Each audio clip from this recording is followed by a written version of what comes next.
C'est vraiment un plaisir de participer à cet élan qui est national, puisque c'est un partenariat donc, avec des enfants et des arbres, une association qui a planté à peu près 45 000 arbres cette année. Donc on est vraiment ravis que soit déployée aujourd'hui cette manifestation sur notre exploitation.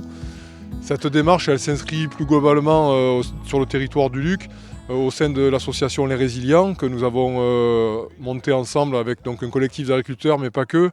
On essaye d'embarquer aussi les élus, on essaye d'embarquer des artisans, des commerçants, parce que la démarche, la responsabilité ne peut pas porter que sur le monde agricole.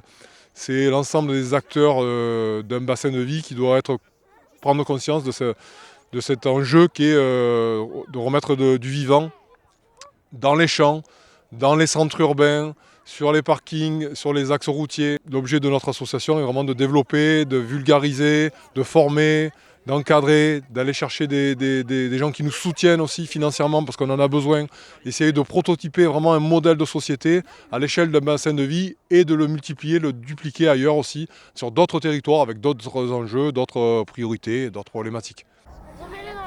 C'est bon. Ouvre-lui le godet. Allez, je te l'ouvre. Cette journée de plantation des arbres avec les enfants va vraiment dans cette direction de former les jeunes générations à la protection de la nature. Aujourd'hui, on voit vraiment que le changement climatique, la perte de la biodiversité sont des choses qui sont connues et qu'on n'a plus besoin de prouver, et il faut mettre en place des actions, il faut mettre en place des actions localement. C'est vraiment un des objectifs de la municipalité et de l'association Les Résilients, comme cette plantation d'arbres.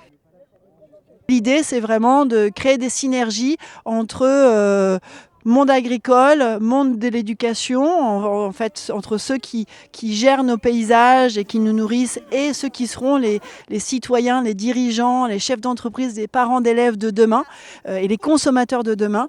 Et qu'ensemble, grâce au pouvoir et au génie de l'arbre, ils participent à faire pousser un monde plus solidaire en premier temps, et puis à un monde plus fertile où on prend soin du sol, on prend soin de la biodiversité et on apporte une première réponse un peu concrète aux enjeux de dérèglement climatique.